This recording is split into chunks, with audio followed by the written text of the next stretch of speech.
नाही, सगळ्यात महत्त्वाचं बघा, कोणतंही काम वेळेत झालं तर त्या कामाला किंमत असते.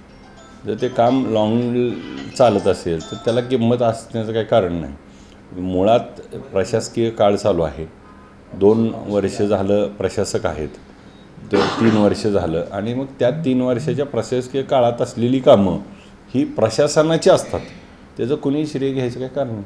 आता जर आपल्या पक्षात जयंत पाटील साहेब आमचे नेते आहेत, आम्ही त्यांच्यासमोर आमची भावना व्यक्त केली होती.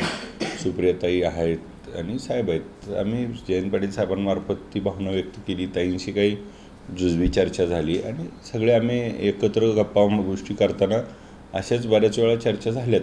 आणि मग राज्याचे उपमुख्यमंत्री अजितदादा पवार साहेबाकडे आम्ही ज्या वेळेस कामाला गेलो त्यावेळेस त्यांनी सकारात्मक आम्हाला प्रतिसाद दिला, सकारात्मक त्या ठिकाणी भूमिका घेतली.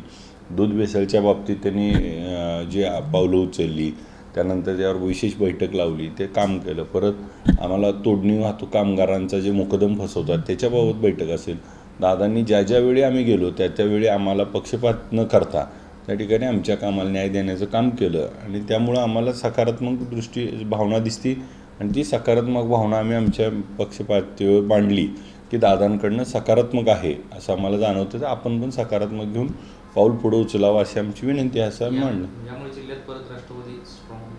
नक्की दोन्ही पार्ट्या, जर पवारसाहेब आणि दोन्ही पक्ष एकत्र आले तर जिल्ह्यातच नव्हे राज्यात ताकद ही जी खूप मोठी वाढेल.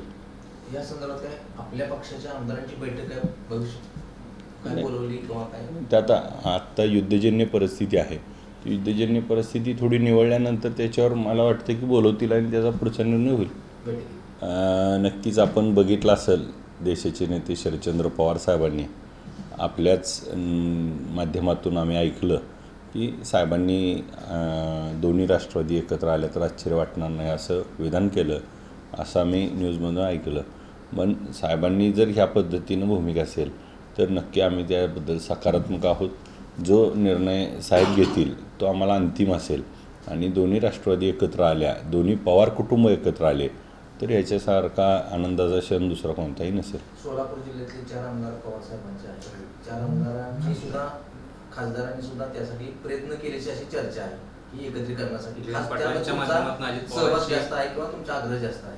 नाही, आमचा सहभाग, आमचा आग्रहापेक्षा दोन्ही पवार एकत्र येणं, दोन्ही राष्ट्रवादी एका विचाराची लोक आहेत, ती एकत्र येणं आणि हातून संघटना पक्ष वाढून भविष्याच्या दृष्टीनं त्या ठिकाणी मजबूत होणं हा यातला महत्त्वाचा गाभा आहे, आणि आम्ही त्यासाठी प्रयत्न करतो आहे आणि प्रयत्न करत राहू.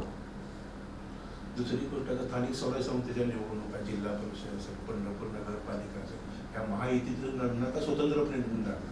नाही, आम्ही आत्ता ही नगरपालिका आता निवडणूक 4 महिन्यात सरकारने त्या ठिकाणी सुप्रीम कोर्टाने आदेश केलेत.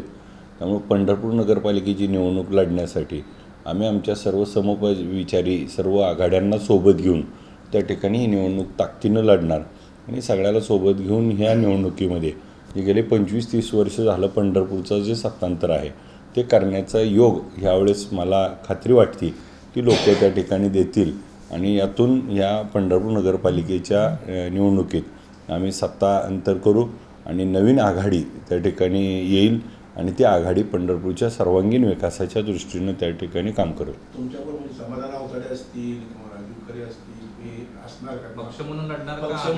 नाही, आमचे सहकारी साहेबांनी महायुती म्हणून निवडणुका स्थानिक स्वराज्याला काढणार अशी घोषणा केली. काही ठिकाणी होऊ शकत म्हणजे, पण शक्यतो आम्ही 90% महायुती म्हणून लढणार.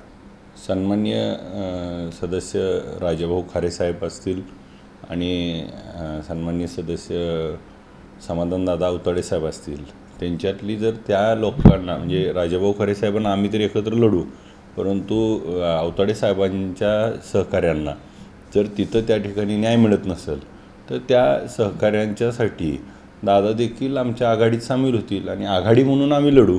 आघाडीमध्ये सर्वांना एकत्र करून लढण्याची ही आघाडी असेल, आणि आमचा एकच असेल यात की गेले 25-30 वर्ष झालं जे पंढरपूरला आवश्यक असणारा विकास आहे जो होणं होतं, परंतु आकडे आणि मजल्यान माड्या दाखवून त्या ठिकाणी आज आपण आपलं नाट्यगृह जे नामक्षेत्र ह्याचं जर आपण बघितलं 75 कोटी, अजून 15 कोटी, 90 कोटीवर गेलं तरी पुरवठा आलेलं नाही.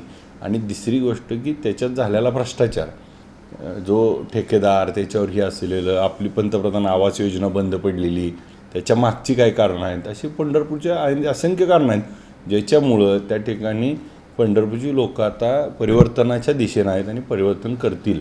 आणि त्यासाठी सगळ्याला सोबत घेऊन परिवर्तनाची लढाई लढू.